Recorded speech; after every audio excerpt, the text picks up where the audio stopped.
The security breach had taken 4 hours to contain. By the time Sophie Bennett locked her workstation and grabbed her bag, the sun was already setting behind the downtown skyline. She checked her phone. 6:47 p.m. The party started at 6:30. "Damn it," she muttered, jogging toward the parking garage. Her reflection in the glass doors caught her eye as she passed. Navy blazer, slightly wrinkled. White blouse with a coffee stain she'd tried to hide with her ID badge. Practical black slacks and flats that had seen better days. Not exactly garden party attire, but there was no time to go home and change.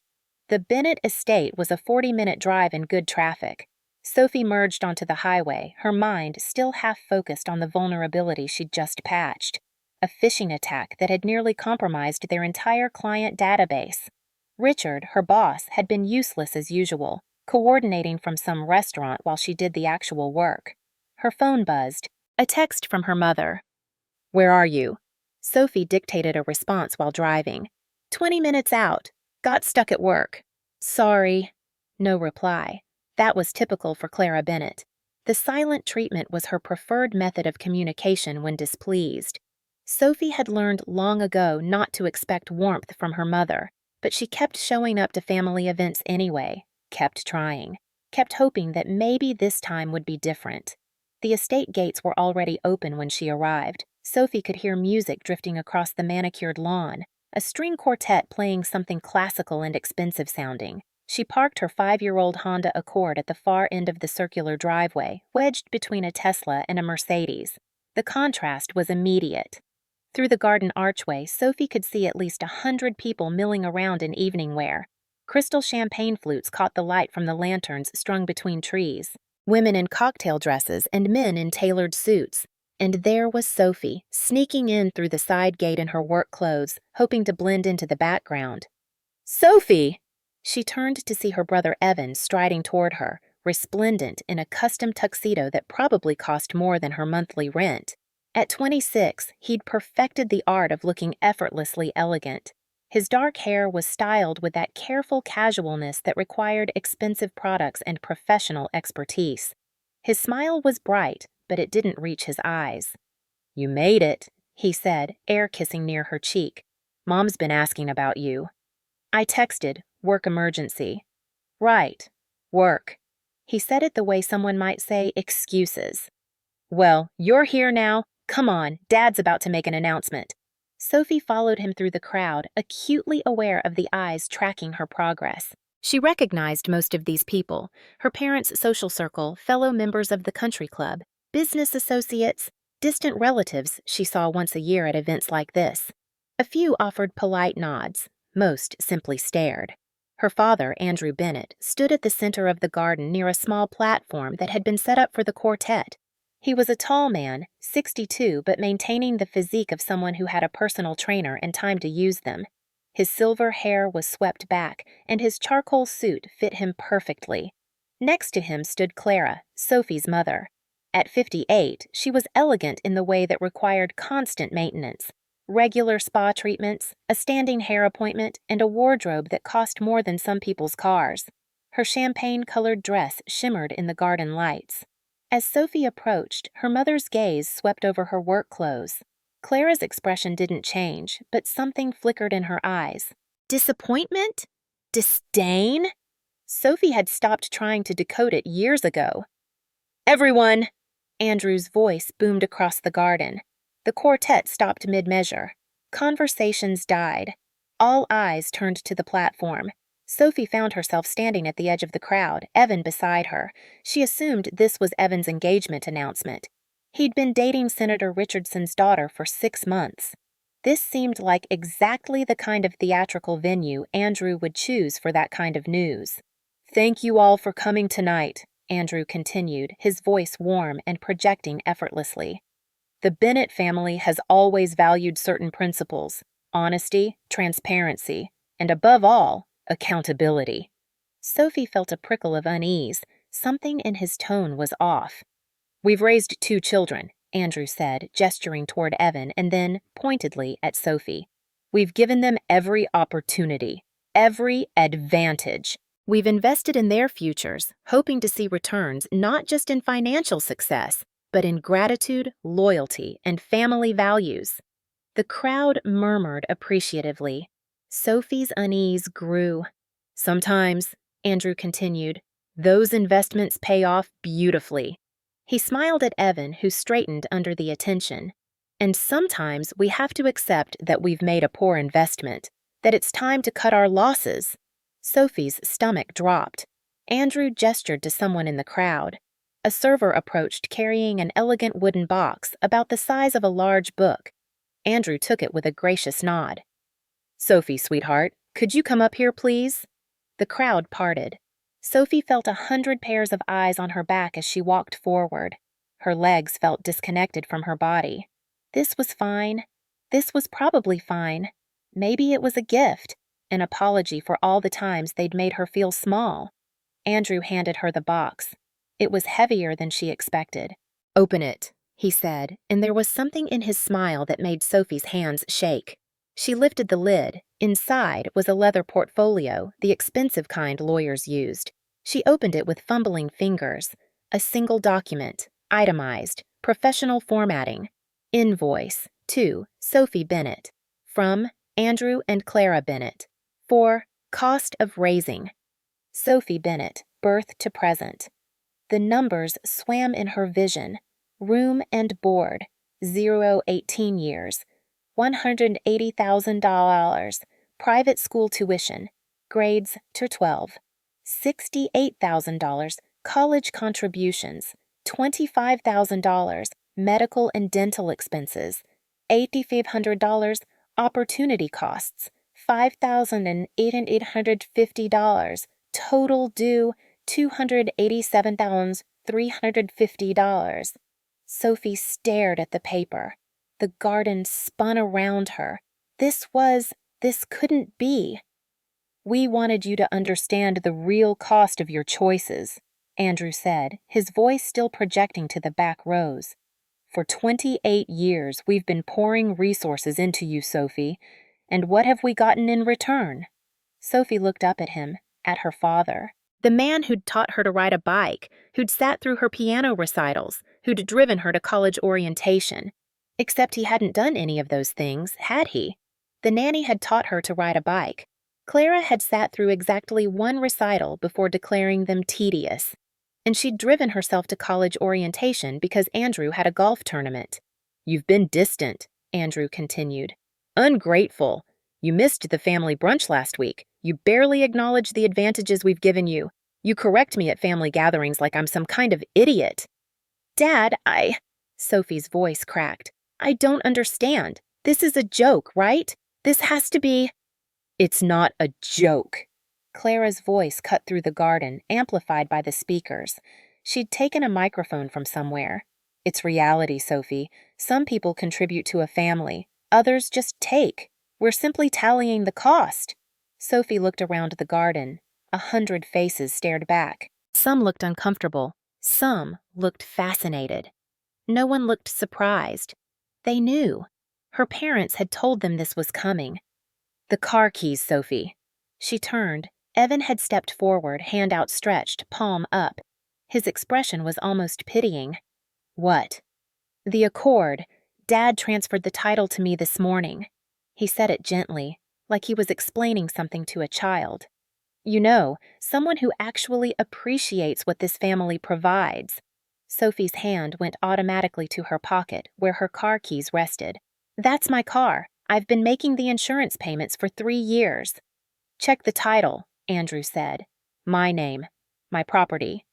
My decision. The keys felt cold in her hand. She looked at them, the Honda key fob, her apartment key, a small flashlight she kept for power outages, the physical evidence of her independent life. She looked at Evan's outstretched hand. She looked at her father's satisfied smile. She looked at her mother's examined disinterest, and she placed the keys in Evan's palm. He closed his fingers around them like he was crushing an insect. Finally, he breathed into his lapel mic. Someone had to take out the trash. The crowd laughed. Actually laughed.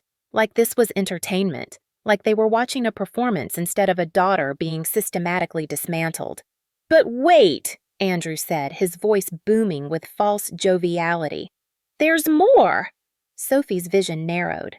More? What more could there possibly be? A man emerged from the crowd. Richard Walsh, her boss, her mentor of 3 years. No. Richard here and I had a very interesting conversation this week, Andrew announced.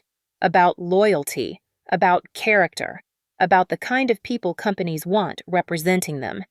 Richard wouldn't meet her eyes. He was looking at his shoes, at the grass, anywhere but at Sophie. Richard, Andrew prompted, why don't you share the news? We believe in transparency here. Richard cleared his throat. He looked like he might be sick. Sophie, we need you to come to the office Monday morning. There are some concerns that have been raised about conflicts of interest, about your judgment. What concerns? Sophie's voice was barely audible. Richard, what are you talking about? Your parents provided some character references, Richard said to his shoes, and highlighted some financial liabilities. The company feels we need to investigate whether— He's firing you, sweetheart, Clara interjected, or he will be Monday morning. Don't bother coming to the office. They'll mail your personal effects. The air left Sophie's lungs. This wasn't a birthday party. This wasn't a family disagreement. This was an execution. They had planned this, coordinated it, invited witnesses. They wanted her unemployed, immobile, and desperate. They wanted her to have nothing so she would have to crawl back to them for everything. Sophie looked around the garden one more time. Sarah, her college roommate, was standing near the bar, studiously examining her phone. Uncle Martin looked troubled but said nothing. Aunt Evelyn was whispering to her husband. No one moved. No one spoke up. No one said, Andrew, this is cruel, or Clara, stop, or Sophie doesn't deserve this.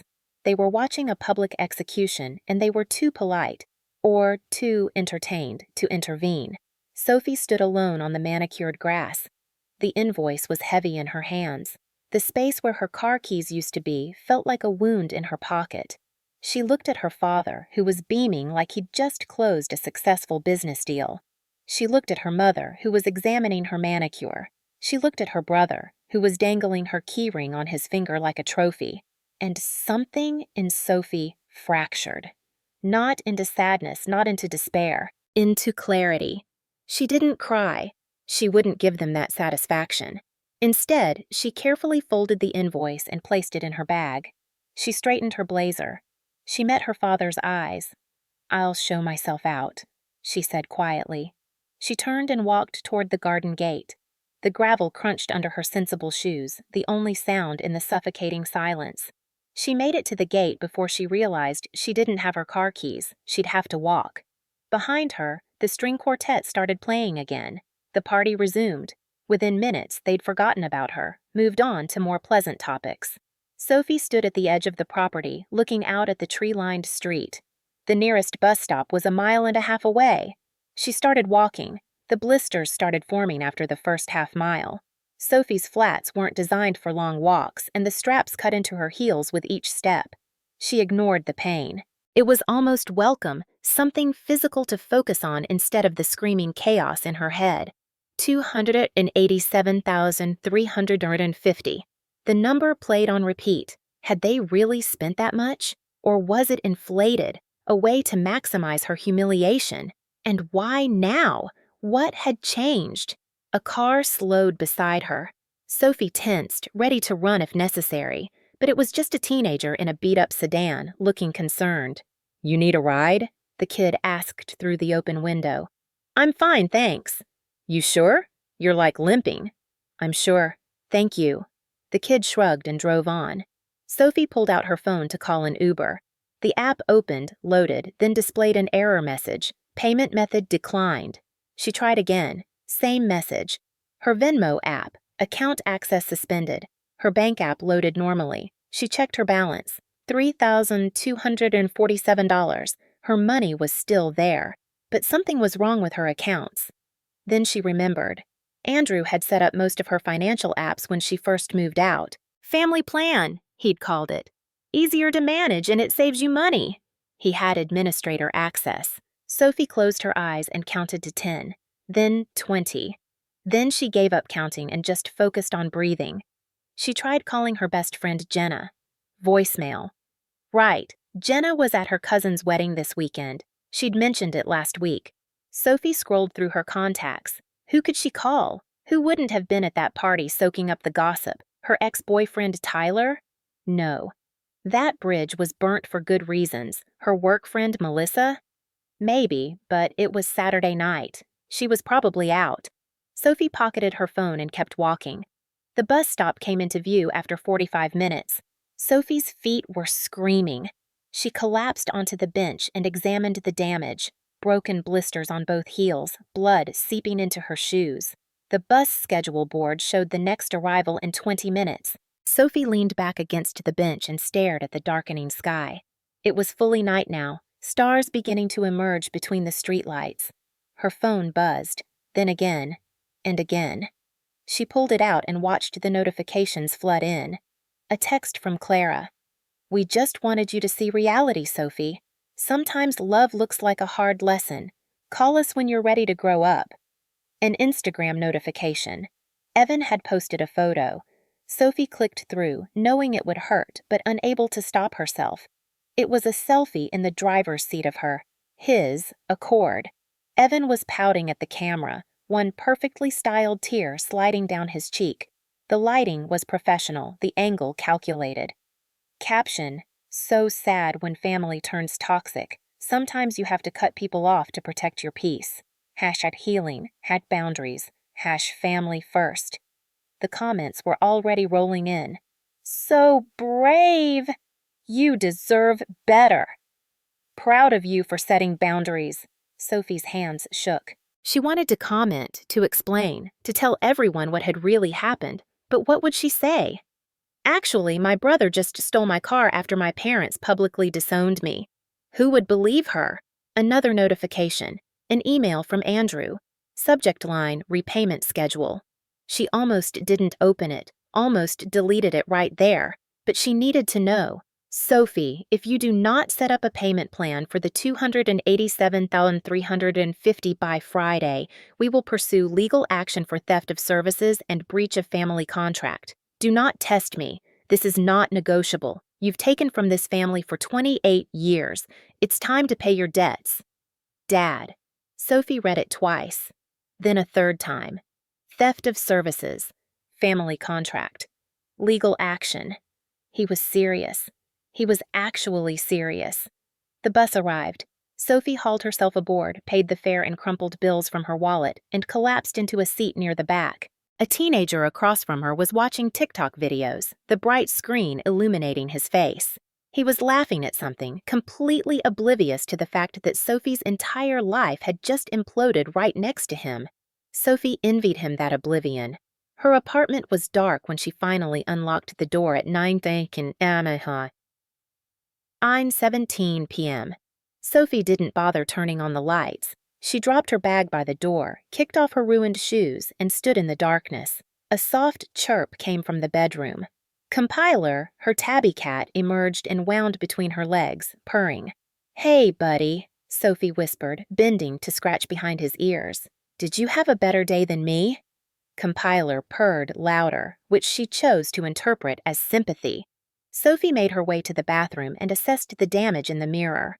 Her mascara had smudged. Her hair had come partially loose from its practical bun. There was a grass stain on her blazer from where she'd stumbled on the walk. She looked like exactly what she was.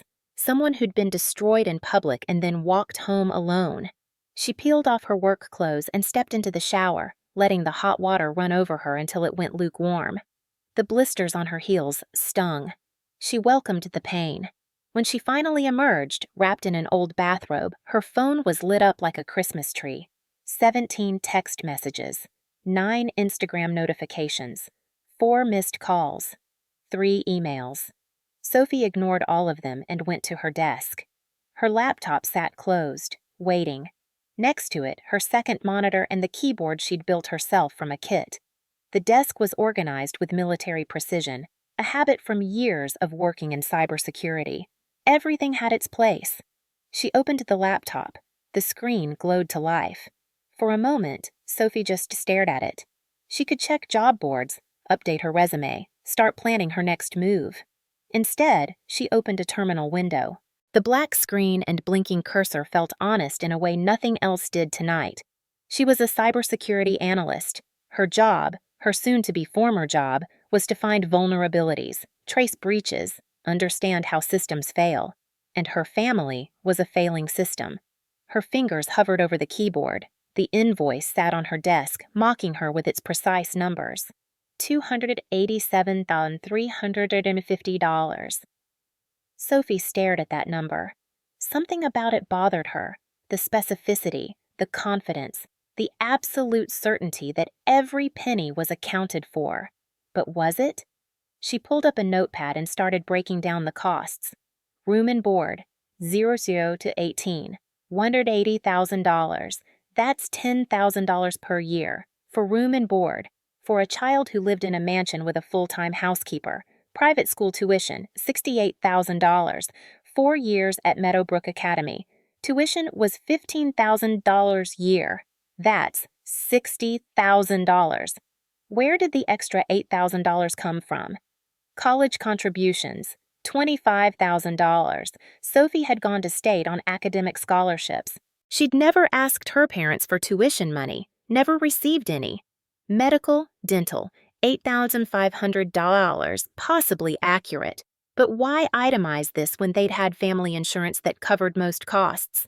Opportunity costs, $5,950. What did that even mean? The numbers didn't add up. Or rather, they added up too neatly, too precisely. This wasn't a real accounting. It was a weapon designed to look legitimate. Sophie's phone rang, making her jump. Unknown number. She almost didn't answer, but something made her pick up. Hello? Sophie, it's Mr. Harrison. I hope I'm not calling too late. Mr. Harrison, her grandmother's estate lawyer. Sophie hadn't talked to him in years. No, it's fine. What can I do for you? Well, actually, I've been trying to reach you for several months. Your father said you were too busy to deal with estate matters. Sophie's attention sharpened. What estate matters? Your grandmother's trust, the one she established for you when you were born. It matures when you turn 28. A pause. Sophie, your birthday was last week, wasn't it? The invoice, the party, the timing. Yes, Sophie said slowly. It was. Then we need to meet. There are documents you need to sign. And, well, there are some things we should discuss in person. Are you available Monday? I am now, Sophie said. After she hung up, Sophie sat in the darkness for a long time, compiler purring in her lap. A trust she didn't know about, timing that was too perfect to be coincidental, an invoice that seemed designed to preempt something. Sophie opened her laptop again. This time, she didn't hesitate. She pulled up the secure browser she used for work investigations, started with basic open-source intelligence gathering, public records, property deeds, business registrations. She typed in Bennett Properties, LLC. The search results loaded, and Sophie began to see the cracks in her family's perfect facade. Sophie stood outside her office building at 5:47 a.m. Monday morning. The sun was just beginning to lighten the eastern sky, and the street was nearly empty except for a few early commuters. She'd barely slept. The weekend had been a blur of notifications she'd muted, calls she'd ignored, and hours spent staring at public records on her laptop screen. What she'd found had kept her awake far more than the anger or humiliation. Bennett Properties, LLC was drowning in debt, but first she had to save her job. Sophie pulled open the glass doors and walked to the security desk. The night guard, Marcus, no wait, she needed to remember the note. The guard, David, looked up from his crossword puzzle. Morning, Ms. Bennett. You're here early. Big project, Sophie said, swiping her badge. The light flashed red. Sophie's stomach dropped. She tried again. Red. David said, frowning at his computer. Says here your access was suspended Friday afternoon. You'll need to talk to HR. See, I need to talk to Richard Walsh. Can you call up to his office? It's not even 6 a.m. He won't be in until... He's here. Sophie had checked the parking garage on her way in. Richard's Lexus was in its assigned spot. He's always here early on Mondays. Please call. David studied her for a moment, then picked up the phone. 5 minutes later, Richard appeared in the lobby. He looked like he hadn't slept well either. His tie was loosened and there were dark circles under his eyes. "Sophie, I told you to come at 9. And I'm telling you we need to talk now, privately." Richard hesitated, then nodded. "Conference room B." The conference room was small, windowless, and smelled like stale coffee. Richard closed the door and leaned against it, arms crossed defensively. "Richard, what did my father say to you?" "Sophie, this isn't—" "What did he say?" Richard exhaled slowly. "He called Wednesday, said he was concerned about you, said you'd been acting erratic, making wild accusations about the family. He implied you might be having some kind of breakdown. And you believed him. He's your father. He seemed genuinely worried. Did he offer you anything? Money? Connections?" Richard's face flushed. I don't think—" "Richard," Sophie's voice was flat, "I've worked for you for 3 years. I've never been late, never missed a deadline. I found the quantum data breach that would have cost us $17 million in liability. I've trained every new analyst we've hired, so I'll ask again. Did my father offer you something?" The silence stretched. "A consulting opportunity," Richard finally muttered. "His company is expanding. He said he could use someone with corporate oversight experience. 50,000 for 6 months of advisory services." There it was. "And all you had to do was fire me based on his concerns about my character. He showed me texts, messages where you called them narcissists, said you wished you weren't part of the family. Context, Richard. Did he show you what those texts were responding to? Did he show you the full conversations?" Richard's face answered for him. Sophie pulled out her phone and opened her messages with Evan. She scrolled to the conversation her father had cherry-picked. "Here, this is what he showed you, right?" She held up a text. "Sometimes I think this family is full of narcissists. Now here's the full conversation." She scrolled up to show Evan's previous message. "Dad's mad you corrected him about encryption at Thanksgiving. He says you're too arrogant for your own good." And her response? "I wasn't being arrogant. He was literally telling people their passwords are safe if they just use uppercase letters. That's dangerously wrong. Sometimes I think this family values ego over accuracy. Or maybe we're just full of narcissists who can't handle being corrected." Richard stared at the screen. "He took one sentence," Sophie said quietly, "out of a joke conversation with my brother and used it to convince you I'm unstable." "Sophie, do you remember the ransomware attack last year? The one that hit the West Coast servers?" "Of course, you stopped it." "I worked 72 hours straight. I didn't go home. I barely ate. I traced the breach back to an executive-level phishing attack." Sophie leaned forward. "Richard, I found the vulnerability in our C-suite security protocols. I documented it. I recommended mandatory training. Do you remember what happened to that recommendation?" Richard looked at his shoes. "It's still sitting in your inbox, isn't it? Because implementing it would mean admitting the executives are our weakest link. The board didn't want to—" "Now imagine," Sophie continued, "that I'm fired for being a security risk. And then, 3 months from now, we have another breach. Another executive clicks a phishing link, and this time the damage is catastrophic. What do you think happens in the lawsuit?" Richard's face went pale. "The attorneys will ask, did you have an analyst who identified this vulnerability? Yes. Did she recommend corrective action? Yes. And what happened to that analyst? Well, we fired her based on hearsay from her estranged father who was trying to bribe me with a consulting contract." Sophie stood. "Richard, my father is a commercial real estate developer. He doesn't know the first thing about network security, but he knows how to manipulate people, and he's very, very good at it." Richard was silent for a long moment. "What do you want?" "Reinstate my access. Put the termination on hold pending a formal review. Give me 2 weeks to clear my name." The optics are complicated. The optics of wrongful termination are worse." Richard ran a hand through his hair. "Fine, 2 weeks. But Sophie, you need to document everything. If there's any truth to his claims. There isn't, but I will. As Sophie reached the door, Richard called out, Sophie, I'm sorry. I should have talked to you first. Yes, Sophie said. You should have. Mr. Harrison's office was in an older building downtown, the kind with marble floors and brass fixtures that had seen better decades. Sophie found his name on the directory and took the elevator to the 4th floor. The office itself was small but tidy.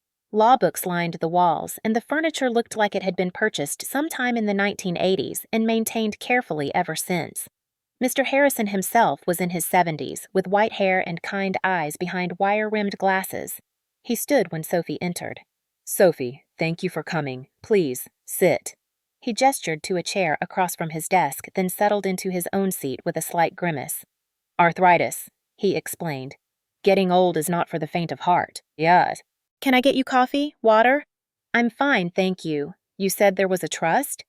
Yes, your grandmother, Eleanor Bennett, established it when you were born. He pulled a file folder from his desk drawer. $125,000 with specific investment instructions. It was designed to mature when you turned 28. Sophie's mind raced. My father never mentioned it. Your father was named executor. He had authority to manage the trust until you came of age. Harrison opened the folder and pulled out a statement. Based on the initial investment and conservative growth estimates, the trust should be worth approximately $310,000 now. He slid the statement across the desk. Sophie looked at the bottom line. $47,332. That's not $300,000. No, Harrison said quietly. It's not. Sophie scanned the statement. Dozens of withdrawals labeled as management fees and administrative costs. 3 large withdrawals marked as educational expenses. I went to state on scholarship, Sophie said. I never asked my parents for tuition money. I suspected as much. Harrison pulled out another document. These are the receipts your father provided to justify the educational expense withdrawals. Sophie examined them. University letterhead, tuition invoices, room and board costs. And immediately, she saw the problems. This font is wrong. State uses Garamond for official documents. This is Times New Roman. Harrison nodded. I thought something looked off. Sophie pulled out her phone and photographed each receipt. These dates are wrong too. This one is dated before I even enrolled, and this signature. She squinted at it. It's illegible. Convenient. Sophie, I believe you, Harrison said. But proving forgery is difficult. Your father is the executor. He has presumed authority. To challenge this in court would cost more than the $47,000 I'd recover. Yes. Sophie sat back in her chair, thinking. Mr. Harrison, if my father forged documents for my trust, what else has he forged? I can't speculate about. No, I mean legally. If he's willing to forge university receipts, what stops him from forging other financial documents? For other people? Harrison's expression shifted. That's an interesting question. My uncle invested with my father, in some kind of tech fund. My father manages it. Sophie leaned forward. What if the same pattern applies there? Sophie, I'm your grandmother's estate attorney. I can't advise you on. I'm not asking for legal advice. I'm asking, how would someone check if an investment fund is legitimate? Harrison was quiet for a moment. Then he pulled a notepad toward him and started writing. Hypothetically, he said slowly, one would check if the fund is registered with the SEC. One would verify if the person managing it has the proper licenses. One would request a prospectus and legal documentation beyond just account statements. He tore off the page and slid it to Sophie. Still, hypothetically, if irregularities were found, the appropriate agencies to contact would be listed here. Sophie looked at the list. Securities and Exchange Commission, State Attorney General's Office, FBI Financial Crimes Unit. Thank you, Mr. Harrison. Sophie. He met her eyes. Your grandmother was a sharp woman. She didn't trust your father. That's why she structured the trust the way she did, with specific documentation requirements. She was trying to protect you. She just didn't protect the trust itself. No, Harrison said sadly. She trusted the law. She thought the rules would be enough. Sophie sat in her car in the parking garage, staring at her phone. She'd spent the drive from Harrison's office thinking about patterns, about how criminals rarely commit just one crime, how if someone was willing to forge documents once, they were likely doing it elsewhere. Her father had stolen from her trust. That was clear, but Uncle Martin had mentioned other investors, a group of them, meeting quarterly to discuss portfolio performance. Sophie pulled up her contacts and found Uncle Martin's number. They hadn't spoken since the party. She half expected him to not answer. He picked up on the third ring. "Sophie." His voice was cautious. "Uncle Martin, I need to talk to you about the investment fund." Silence. "Sophie, I don't think it's appropriate for me to. Did my father ever show you a prospectus, legal documents, anything beyond account statements?" More silence. Then, "Why are you asking?" Sophie took a breath. "Because I just came from my grandmother's estate lawyer, and I found out that my father has been embezzling from my trust fund for years. He forged documents to justify the withdrawals." She heard Martin exhale slowly. "Uncle Martin, how much have you invested?" "About $144,000 over 4 years." "And how much have you made?" "Well, it's long term. These things take—" "How much have you made?"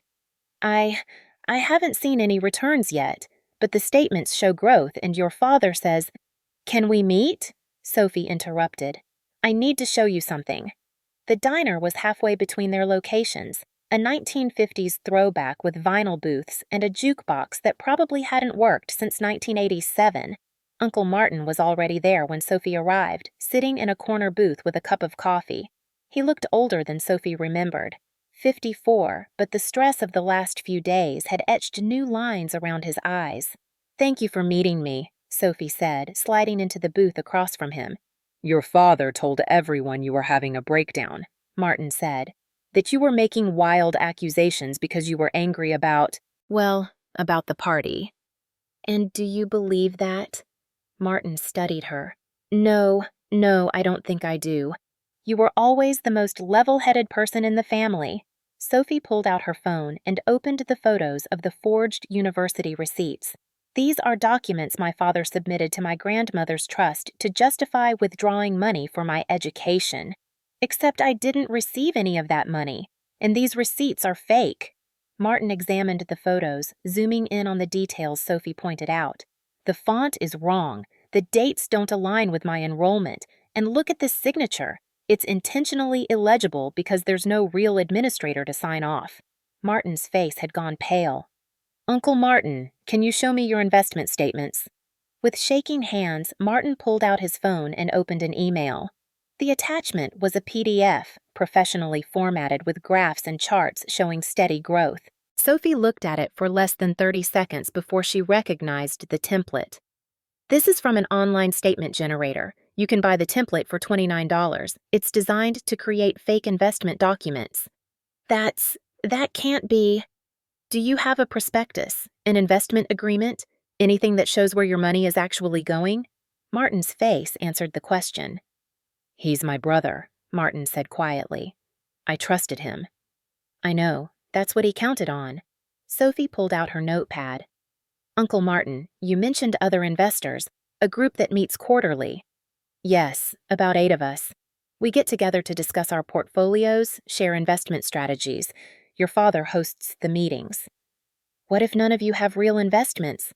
What if it's all fake statements?" Martin stared at her. "That would be— Sophie, that would be fraud. That would be criminal." "Yes, it would." "How much money are we talking about?" "You said 8 investors, roughly 100 to 150,000 each." Martin did the math in his head. His face went gray. "Over $1 million. "And where is that money going?" Sophie pulled up her phone and showed Martin her brother's Instagram feed. Designer clothes, luxury trips, a new watch that cost more than a used car.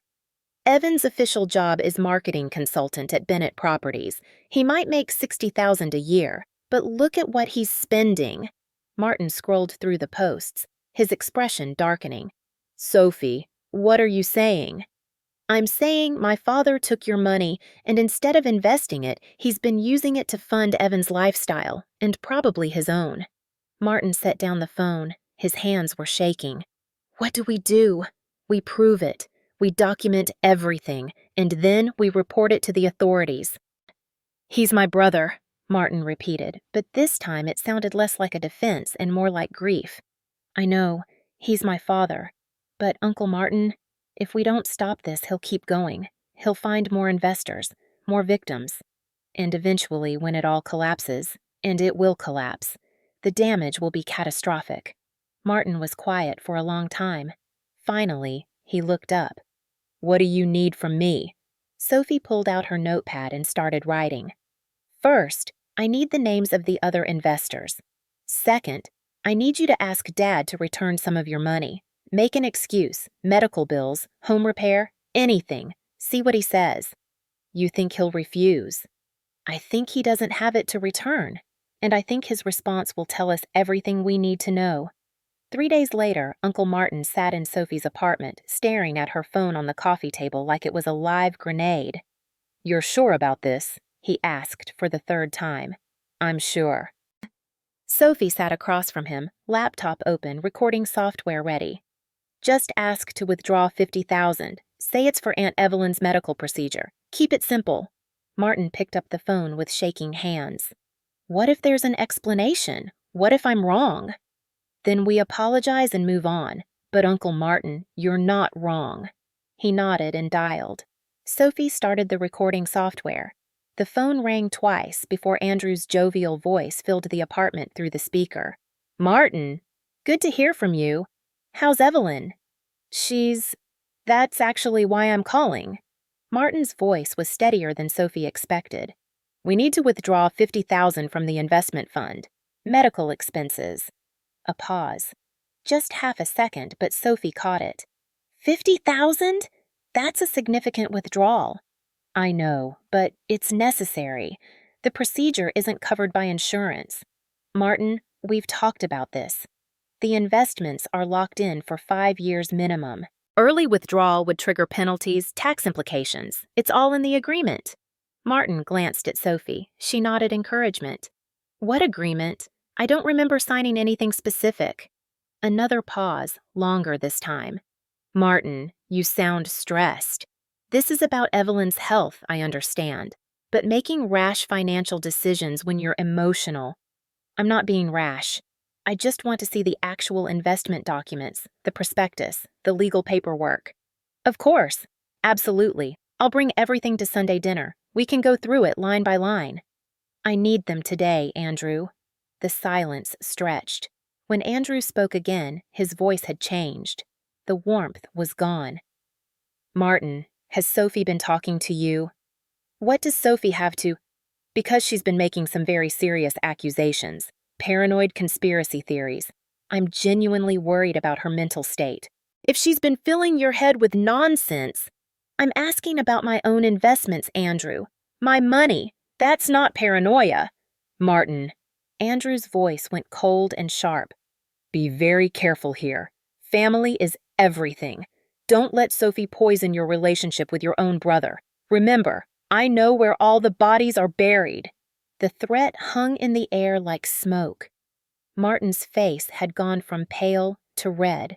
Are you threatening me? I'm reminding you that family loyalty goes both ways.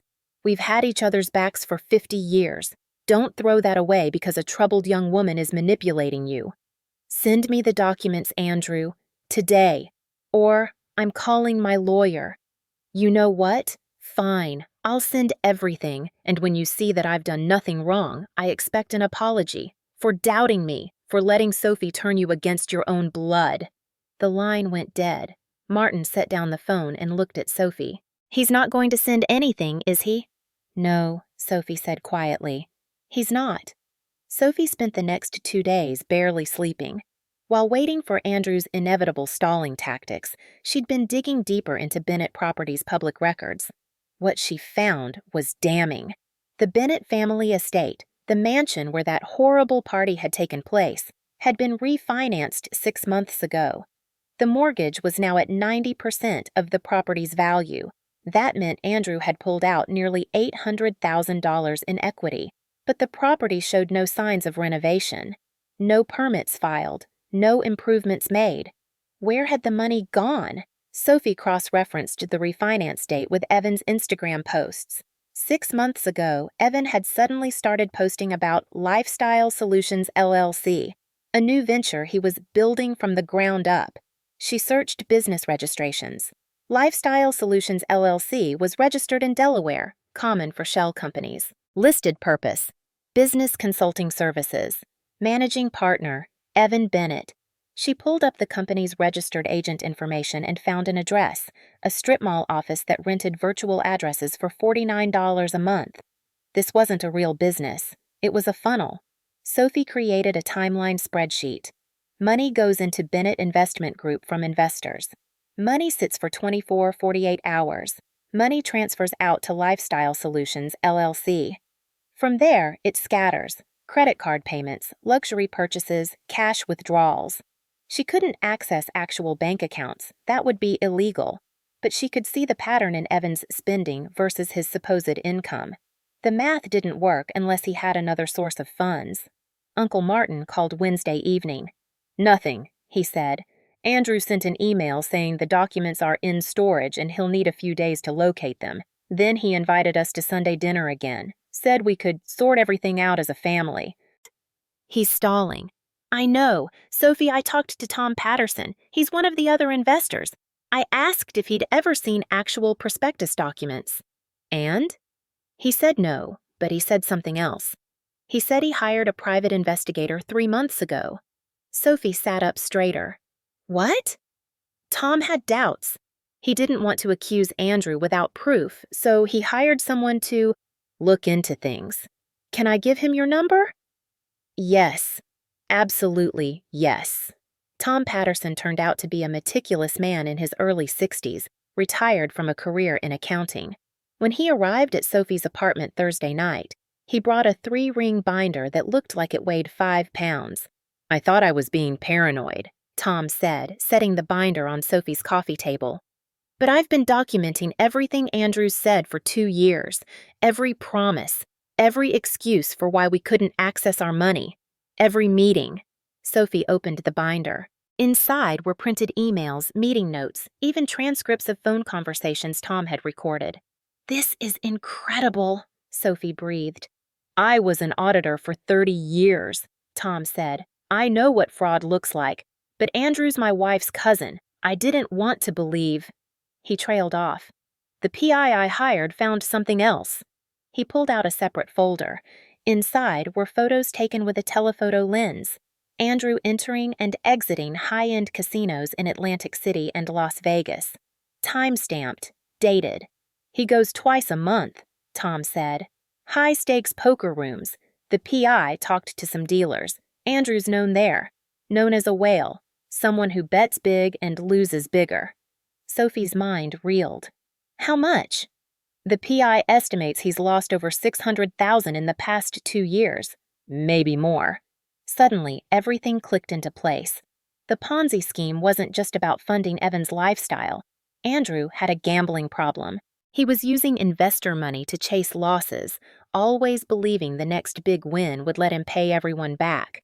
The party, the invoice, the systematic destruction of Sophie's life. It wasn't really about her at all.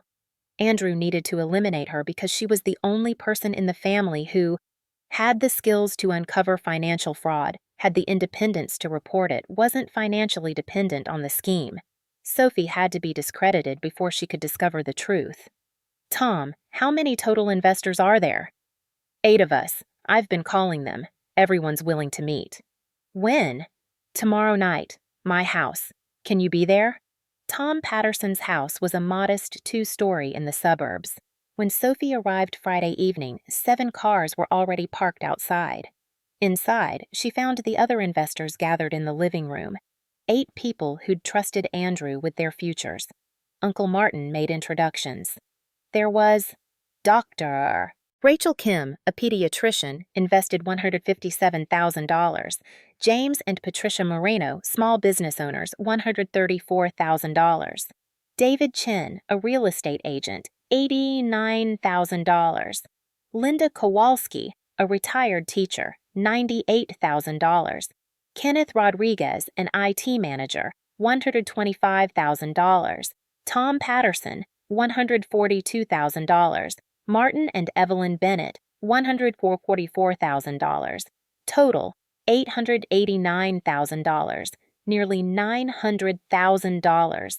Sophie stood before them and presented everything she'd found: the forged trust documents, the shell company structure, Evan's inexplicable spending, the casino photos, the timeline that showed money flowing in and immediately flowing out. "He's not investing your money," Sophie concluded. "He's gambling with it and using whatever's left to fund his lifestyle and Evan's. When he loses at the casino, he covers it with new investments. Classic Ponzi scheme mechanics." Dr. Kim spoke first. "How do we prove this? Without bank records?" "We don't need bank records for an SEC investigation," Sophie said. "We need a pattern of fraud and victim testimony. Tom's documentation gives us the pattern. Your inability to withdraw funds gives us the motive. The fake statements and missing prospectus documents give us the method." "He's your father," Linda Kowalski said to Sophie, not unkindly. "Are you prepared for what happens when we report this?" Sophie thought about the party, the invoice, the calculated cruelty. "Yes," she said. "I am." Kenneth Rodriguez raised his hand. "I have a question. If we report this and he's prosecuted, do we get our money back?" Tom answered that one. "Probably not all of it. Maybe 30 to 40% if we're lucky. The rest is gone, spent or lost." The room fell silent as everyone processed that reality. Years of savings, retirement funds, children's college accounts. Gone. "But if we don't report it," Uncle Martin said, "he'll keep going. He'll find new victims, and when it finally collapses, and it will, we'll get even less." Dr. Kim nodded slowly. "I vote we report it." One by one, the others agreed. Sophie didn't sleep that night. She spent 12 hours assembling a comprehensive evidence package.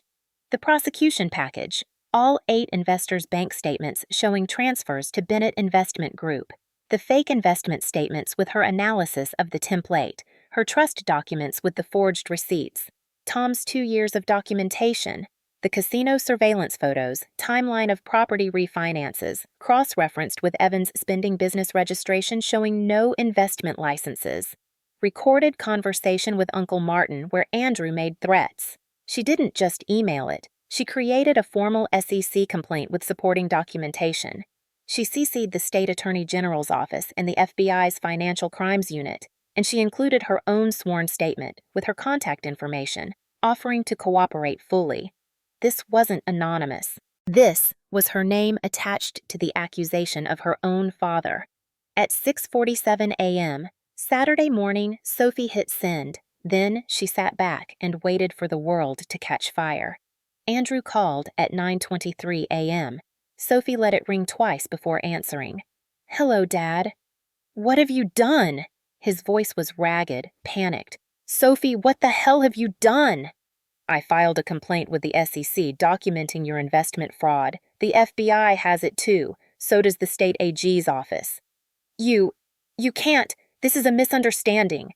Sophie, we can fix this. Just retract the complaint. Say you made a mistake. I'll give you the trust money, all of it, plus interest." "You don't have it to give." "I can get it. Just give me time. Please, Sophie. You don't understand what you've done. The house, your mother, this will destroy everything." "You already destroyed everything. At my birthday party, in front of 100 people. I was angry. Your mother and I went too far." "But this? You're going to put me in prison over a family dispute?" Sophie's voice remained steady. "This isn't about the party. This is about you stealing $900,000 from 8 people who trusted you. This is about you forging documents to embezzle from your own mother's trust. This is about you running a criminal enterprise and using your children as cover. Evan had nothing to do with. Evan is the managing partner of Lifestyle Solutions LLC. He's been signing off on transfers. He's complicit." Silence.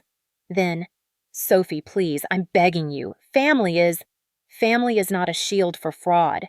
I'm done, Dad. I'm done being manipulated. I'm done being the scapegoat. I'm done." She hung up. 30 seconds later, her mother called. Sophie sent it to voicemail. Clara's message was venomous. "You selfish, vindictive little bitch. After everything we've done for you, you're going to destroy this family over money? I hope you're satisfied. I hope when you're old and alone, you remember this moment and realize what you threw away." Sophie deleted it without listening to the end. Evan's text came next. "You're dead to me. Hope you're proud of yourself." Sophie blocked him. Then her phone buzzed with a call from Uncle Martin. "The other investors are getting calls," he said. "Andrew's trying to do damage control, offering to return their money if they withdraw from the complaint." "He doesn't have it to return. It's a bluff." "I know. We all know. Sophie, thank you for having the courage to do what I should have done months ago." The legal machinery moved faster than Sophie expected. By Monday afternoon, 2 FBI agents appeared at Bennett Properties. By Tuesday, the SEC had frozen Andrew's accounts and appointed a receiver to identify remaining assets. By Wednesday, Andrew had hired a criminal defense attorney. The attorney's strategy became clear quickly. Portray Andrew as a victim of gambling addiction, characterize the investments as informal family loans, and paint Sophie as a vengeful daughter seeking to destroy her father over a personal grudge. Andrew gave an interview to the local news. "My daughter and I had a disagreement. I said some things I regret, but to weaponize the legal system like this, to try to destroy her own family, I'm heartbroken." Sophie watched the interview in her apartment, compiler purring on her lap. She wasn't surprised. This was the playbook. Deny, deflect, play the victim. But the evidence was overwhelming. 6 weeks after Sophie filed the complaint, Andrew's attorney approached the federal prosecutor with a deal. Andrew would plead guilty to wire fraud and securities fraud, cooperate fully with asset recovery, surrender all remaining property, face 48-66 months in federal prison. In exchange, the prosecutor would drop the more serious RICO charges related to the casino money laundering. The detail that broke Sophie's heart came in a call from the prosecutor's office. Evan had been offered a separate deal. If he testified against Andrew, documenting his involvement in Lifestyle Solutions LLC, he would receive probation and community service. Evan took it immediately. Sophie received a copy of his deposition. In it, Evan claimed he was manipulated by Andrew. He didn't understand what was happening. He thought Lifestyle Solutions was a legitimate consulting business. He was as much a victim as anyone. He threw their father under the bus without hesitation to save himself. Uncle Martin called after reading the same deposition. "He's lying. Evan knew exactly what was happening." "I know, but it doesn't matter. He's cooperating. That's all the prosecutors care about." "What about your mother?" Clara had filed for divorce 3 days after the indictment was announced. She was claiming she'd known nothing about Andrew's finances. She was trying to protect her share of the remaining assets. "She's saving herself," Sophie said. "Just like Evan. Just like they always do." 3 months after the complaint was filed, Andrew Bennett stood before a federal judge and pleaded guilty. Sophie didn't attend the hearing. She watched Uncle Martin's summary instead. "He looked small," Martin said. "Beaten. Nothing like the man at that party." The sentence was 5 years federal prison. The receiver had recovered approximately $410,000 from various accounts and the forced sale of properties. After legal fees and administrative costs, investors would receive roughly 35 cents on the dollar. Uncle Martin and Aunt Evelyn lost most of their retirement savings. Dr. Kim had to delay her retirement by 5 years. The Morenos closed their small business. Sophie's trust had $47,000 remaining. Her grandmother's $125,000 was gone forever. There was no happy ending where everyone got their money back and justice was served cleanly. There was just damage control and partial recovery and people rebuilding from ruins. 4 months after the sentencing, Sophie received a letter from Mr. Harrison. "I was cleaning out some old files and found this. Your grandmother left it with specific instructions to be given to you after you turned 28. Inside was a handwritten letter on Eleanor Bennett's personal stationery. My dearest Sophie, if you're reading this, you've reached 28 and hopefully discovered the trust I left for you. I'm writing this when you're only 5 years old, watching you play in my garden, and I can already see the person you're becoming. Curious, brave, honest in a way this family has forgotten how to be.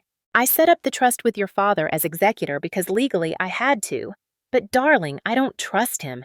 I've watched how he handles money, how he treats people when he thinks no one's watching, how he gambles on things he can't afford to lose. I'm hoping, praying, that he'll prove me wrong, that he'll be a good steward of your future. But I'm also a realist, so I've created backups. Mr. Harrison has complete documentation.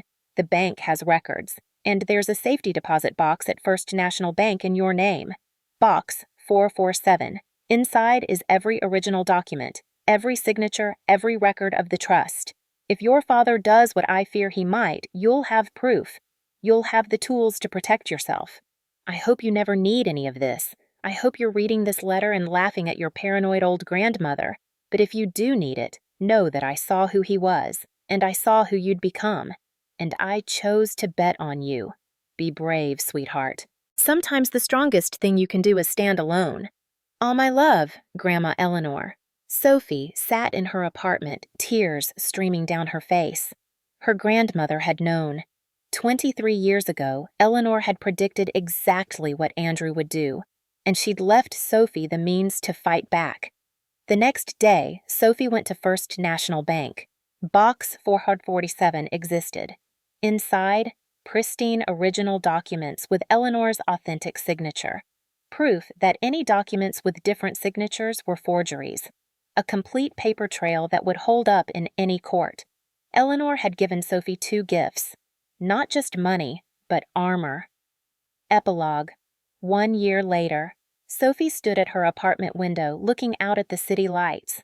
Her phone buzzed with a text from her cousin Amy, Uncle Martin's daughter. Dinner Sunday? My treat. Sophie smiled and texted back confirmation. In the year since the sentencing, Sophie had built a new life. She'd been promoted to senior security analyst, specializing in financial fraud detection. Her reputation had grown. The analyst who'd brought down her own father became known as someone who couldn't be compromised. Uncle Martin had started a support group for investment fraud victims. Tom Patterson ran it with him.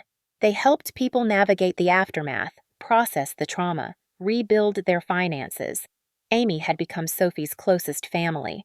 They had dinner every other week, went to movies, texted terrible puns to each other at inappropriate times. Sophie's phone buzzed again, an email notification. Federal Bureau of Prisons, a letter from Andrew. Sophie stared at the subject line for a long moment. Then she opened it. Sophie, I don't expect forgiveness. I don't deserve a response. But I need you to know, you were right. I was a coward. I chose easy money over hard work. I chose the thrill of gambling over the security of my family. I chose my pride over your future. The invoice was the cruelest thing I've ever done. Not because of the amount, but because I tried to put a price tag on something that should have been freely given. Love. You deserved better. You deserved a father who was proud of your accomplishments instead of threatened by them. You deserved a family that celebrated your independence instead of punishing it. I am genuinely sorry, not because I got caught, but because I finally understand what I destroyed. I hope someday you can think of me without pain. That's more than I deserve. Dad. Sophie read it twice, 3 times. Then she saved it in a folder labeled Closure and closed her laptop. She called her friend Jenna. You free for dinner? Always. What are we celebrating? Sophie looked around her apartment, at Compiler sleeping on the couch, at the second cat she'd adopted, Python, stretched across the windowsill, at the photos on her wall, Amy, Martin, Tom, the investor support group at a charity fundraiser, at the life she'd built from the ashes of the one that had been taken from her. Freedom, Sophie said. We're celebrating freedom. She grabbed her coat and headed out into the city night, leaving the past behind her. Some debts can't be repaid, but some accountings are worth the cost.